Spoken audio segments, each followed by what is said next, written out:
The man in the tailored blazer didn't even look up when Brigadier General Elliot O.C. Fontaine walked through the doors of the Hargrove Grand Hotel. That was the first mistake. The second came about 30 seconds later, when the hotel's head of security, a broad-shouldered man named Royce Pelham, who had been doing this job for 11 years and had apparently learned nothing useful in all that time, stepped directly into O.C. Fontaine's path and held up one hand like he was stopping traffic. "Sir." The word came out flat, weighted with something that wasn't quite a question and wasn't quite a command. "Can I help you?" Elliot O.C. Fontaine was 51 years old. He had served in the United States Army for 27 of those years. He had deployed to 3 combat zones, overseen logistics operations, coordinating the movement of 12,000 troops, and briefed members of the Joint Chiefs of Staff in rooms that most people in this country didn't even know existed. He stood 6 feet even, wore his civilian clothes the same way he wore his uniform, with precision, without effort, and had the kind of stillness about him that came not from passivity but from an absolute unshakable knowledge of who he was. He looked at Pelham's outstretched hand. Then he looked at Pelham. "I have a reservation," O.C. Fontaine said, calm, measured. Not a single extra word. Pelham didn't move. "Name?" O.C. Fontaine. "Elliot." The reservation was made under that name 3 weeks ago. Presidential suite. Something shifted in Pelham's face. Not suspicion exactly. More like the particular kind of arithmetic a certain type of person does in their head when the facts in front of them don't match the conclusion they've already reached. The conclusion being that this man, this black man in a blazer, carrying a single leather bag, arriving without a driver or an entourage, could not possibly belong in the presidential suite of the Hargrove Grand. "Just a moment," Pelham said, and he said it in a way that communicated the moment would be as long as he decided it needed to be. He walked to the front desk. He spoke to the clerk, a young woman named Brooke Kavanagh, who had the decency to look uncomfortable. O.C. Fontaine watched. He didn't shift his weight. He didn't check his phone. He didn't perform patience the way some people do when they're actually burning inside. He simply waited because he had been in situations that required waiting, and he understood that a man's composure in a moment like this said more about him than anything that came before or after. The lobby of the Hargrove Grand was the kind of lobby that was designed to make people feel small. 30-foot ceilings, marble floors the color of old cream, a chandelier that someone had once told a reporter cost $400,000, and the reporter had printed that number as though it were a point of pride. Guests moved through it with the practiced ease of people who belonged, checking in without being questioned, heading toward elevators with the unconscious confidence of those who have never once had to prove they deserved to be somewhere. O.C. Fontaine stood in the center of all of it, and he did not feel small. Pelham came back. He had a different expression now, not apologetic, exactly, but rearranged. "I'm going to need to see some ID, sir, and a credit card. I was told the suite was paid in full when the reservation was made. That's our policy, for all guests." He said it the way people say things they know aren't true but have decided to say anyway. O.C. Fontaine reached into the interior pocket of his blazer and produced his wallet. He handed over his driver's license and a black card that didn't have his name embossed on it, because that particular card didn't need to. Pelham looked at both. Then he looked at O.C. Fontaine again, with an expression that had started to curdle at the edges. "I'm also going to need you to come with me to the back office. Standard procedure for suite-level reservations. We just need to verify a few things." It was not standard procedure. Anyone who had ever stayed at the Hargrove Grand, or any hotel like it, knew it was not standard procedure. The couple who had checked in 20 minutes earlier, white, mid-40s, the woman in a fur-trimmed coat, had walked directly to their room without being asked for anything other than a signature. O.C. Fontaine knew this because he had watched them. "What would you like to verify?" he asked. "It's just routine, sir. Nothing to worry about." The third mistake. The back office of the Hargrove Grand Security Department was a room that had been designed for intimidation and dressed up as professionalism. Grey walls, a table bolted to the floor, 2 chairs, a camera in the upper corner that blinked red every 3 seconds. Pelham gestured to one of the chairs the way a man gestures to a chair, when he wants the person sitting in it to feel like they're being processed. O.C. Fontaine sat. He set his leather bag on the table and folded his hands on top of it. A second man entered. His name, as he introduced it, was Garrison Whitable, and he was the hotel's director of guest security. He was the kind of man whose entire identity seemed to be built around the authority he had accumulated in rooms exactly like this one. A short stack of institutional power that had never once been seriously challenged. He wore a suit that was slightly too tight across the shoulders. He had the handshake of someone who practiced it. Mr.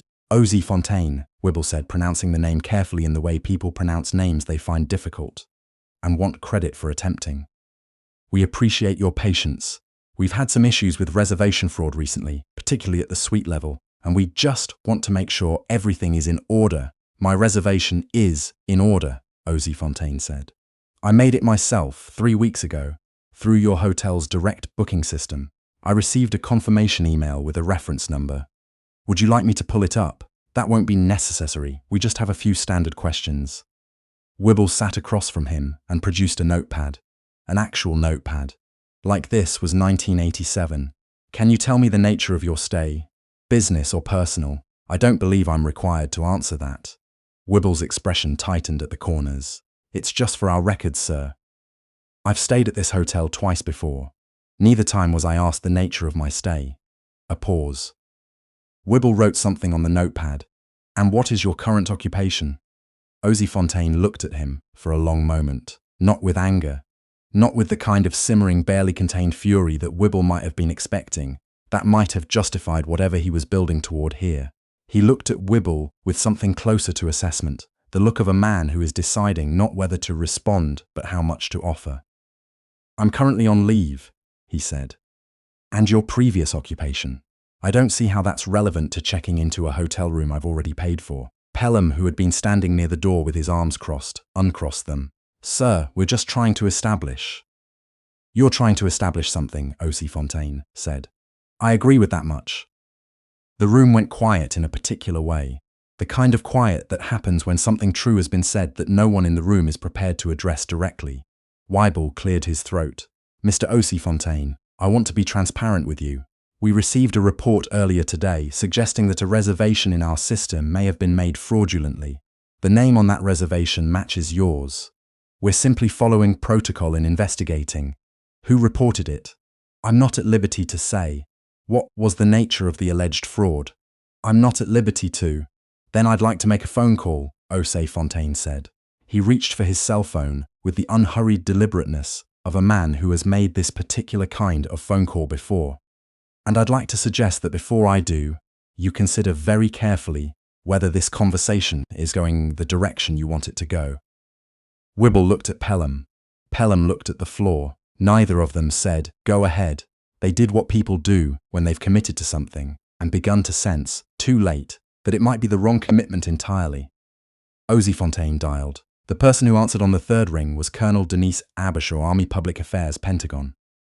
She answered the way military personnel answer calls from certain numbers, without preamble, without social lubrication, just present and ready. Abershaw. Denise. It's Elliot.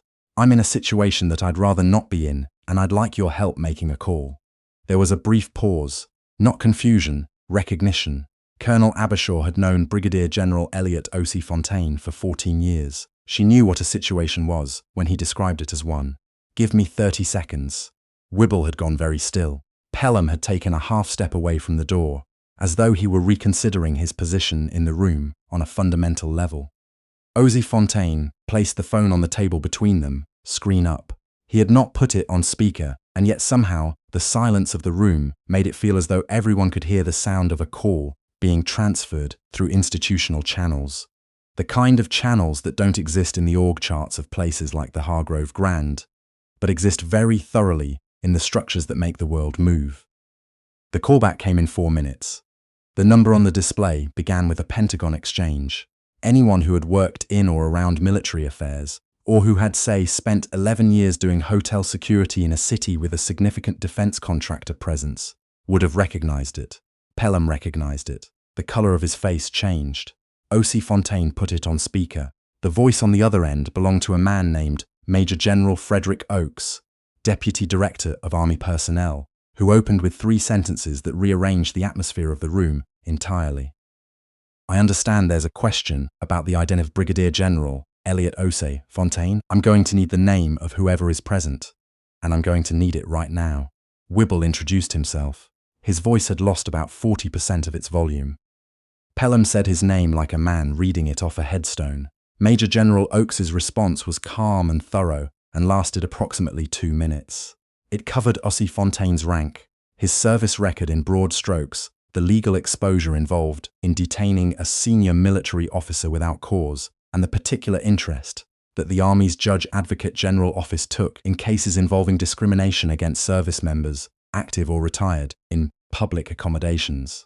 Then he said, "I'd suggest you put General Ossie Fontaine in his room in the next 5 minutes. Everything else is going to take considerably longer." The line clicked off. The walk from the back office to the presidential suite elevator was not a long one, maybe 40 feet of marble corridor. Wibble walked it ahead of Ossie Fontaine and slightly to the side, in the posture of a man who has abruptly discovered that his spine isn't exactly where he thought it was. He did not speak. Ossie Fontaine did not require him to. Brooke Kavanagh, at the front desk, watched them pass. She had been working at the Hargrove Grand for 2 years and had seen a number of things that had made her question her employment. This went near the top of that list. The elevator was bronze-doored and slow, and played a version of a jazz standard that had been arranged by someone who had never actually listened to jazz. Ossie Fontaine rode it to the 14th floor, without remark. Wibble stood beside him, performing something that resembled composure, but was closer to suspended animation. The suite door opened onto 3 rooms, a terrace view of the city, and flowers that someone on staff had placed on the dining table, because that was what the presidential suite looked like when everything was going right. It was a room that communicated arrival, the particular kind of arrival that should never have required a back office and a man with a notepad. Wibble handed over the key card. "General Ossie Fontaine, on behalf of the Hargrove Grand, I want to." "I know what you want," Ossie Fontaine said. And he said it without cruelty, without performance, in the same measured tone since Pelham's hand had gone up in the lobby. "You want this to be over." He took the key card. "It's not over," he said. "But you can go." Wibble went. What happened in the days that followed did not happen quickly, because the things that matter rarely do, but they happened thoroughly. The Army JAG office opened a review of the incident the following morning, prompted by a report filed by Major General Oakes, and supported by the security camera footage that showed, with complete clarity, with complete sure, the treatment of a uniformed when not on leave Brigadier General in the lobby and back office of a 4-star hotel. Footage that also showed, with equal clarity, the couple who had checked in before him sailing through without a second glance. The hotel's parent corporation retained outside counsel within 48 hours. That was how quickly they moved when the potential liability became visible to them. Not when the injustice was visible, when the liability was. Garrison Wibble was placed on administrative leave 4 days after the incident. The official language used the words pending review and alignment with company values, which meant nothing and meant everything simultaneously. He was not reinstated. His last day of employment at the Hargrove Grand was the 22nd of the month, which was 11 days after Elliot Ossie Fontaine had sat across from him at a bolted-down table and been asked about the nature of his stay. Royce Pelham lasted 6 days longer. His separation agreement, as these things typically are, was handled quietly. He left without a statement. Security staff at the Hargrove Grand received additional training, sensitivity training, de-escalation training, unconscious bias training, all the training that gets scheduled after the thing that should never have happened has already happened. The hotel issued a public statement. It used the words "deeply regret" and "committed to ensuring," and "not reflective of our values." It did not name Ossie Fontaine. He had not asked to be named, and he did not ask for the apology which was hand-delivered in writing by the hotel's regional vice president, and which Ossie Fontaine read once and then placed in a drawer, because a letter cannot restore the 40 minutes he spent in a grey room being asked to justify his reservation. What he did ask for, in his formal complaint filed through the JAG office and through his own retained attorney. A woman named Margaret Eloise Dunbar, who had been litigating civil rights cases in federal court for 22 years, and who moved through depositions like weather, was accountability. Specific, documented, institutional accountability of the kind that shows up in personnel files and legal records, and the internal communications of corporations, when they are trying to figure out how a situation became a situation. That accountability came. It always does, eventually, when someone with the right knowledge and the right stillness decides to pursue it. The tragedy, and it is a tragedy, one that the lobby cameras and the legal filings and the public statements all quietly refuse to acknowledge, is that it should never have been necessary. There is a particular silence that falls in a room when someone realizes they have profoundly misjudged what they were dealing with. Anyone who has witnessed it knows how it sounds, not like the absence of noise, but like the presence of something that cannot be unsaid. Weibel experienced it. Pelham experienced it. The man in the tailored blazer at the front desk who had started to compose a vague, dismissive expression and then thought better of it. He experienced a version of it too.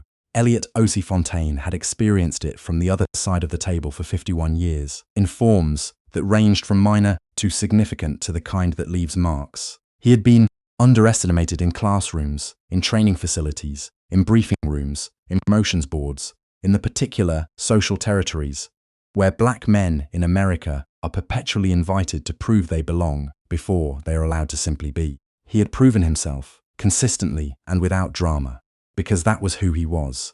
But he had never once believed that the burden of proof was fair, or that its unfairness made him any less who he was.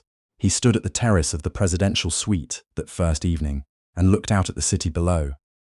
A city that contained, somewhere in it, the couple in the fur-trimmed coat who had never once been asked where they came from or why they were there, and he allowed himself the particular satisfaction of a man who did not bend when bending would have been easier. There is a difference between surviving injustice and refusing to be diminished by it. The first is endurance. The second is something harder to name and considerably more difficult to sustain. General O.C. Fontaine had spent a career learning the second, and it had cost him things that no promotion or commendation could replace. But it had also made him, on a night like this one, looking out at a city that had not managed to make him small, exactly who he had always been. The chandelier in the lobby below, the one that cost $400,000, glittered in the dark the way expensive things do when no one is watching them. It was beautiful, in the way that things built to impress often are, but it did not know anything about the man who had walked beneath it, or about what it means to carry yourself with dignity through a world that is constantly inviting you to doubt it. That is always the detail they miss. The ones who stop you in lobbies and escort you to back offices and reach for notepads in grey rooms. They see the exterior, the blazer, the bag, the face. They perform their assessments and reach their conclusions and set their machines in motion. And they do not account for the one variable that undoes everything: what a person knows about themselves.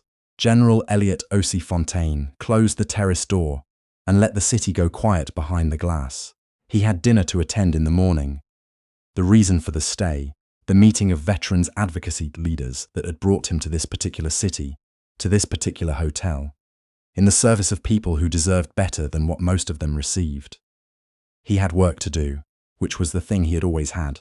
He went to bed at 10 o'clock, the way he had every night for 27 years, and he slept without difficulty, the way a man sleeps when he knows exactly what he stood for today. In the morning, Garrison Weibel would receive the first call from HR. Royce Pelham would check his email and find something he would spend the rest of the week reading and rereading. Margaret Elois Dunbar would begin preparing documents that would take months to resolve and would leave impressions in institutional records that would outlast everyone involved. And a Brigadier General would have breakfast and then go do his work. Because that was the thing about people who mistake stillness for weakness. They always, eventually, find out what stillness is made of. And by then, it's far too late to take back the hand they put up in the lobby. If you've ever been stopped, questioned, or made to prove you belong somewhere, not because of what you did, but because of who you are, you know exactly what this story costs to carry. And if you know someone who needs to hear it, share it, because accountability starts when people stop looking away.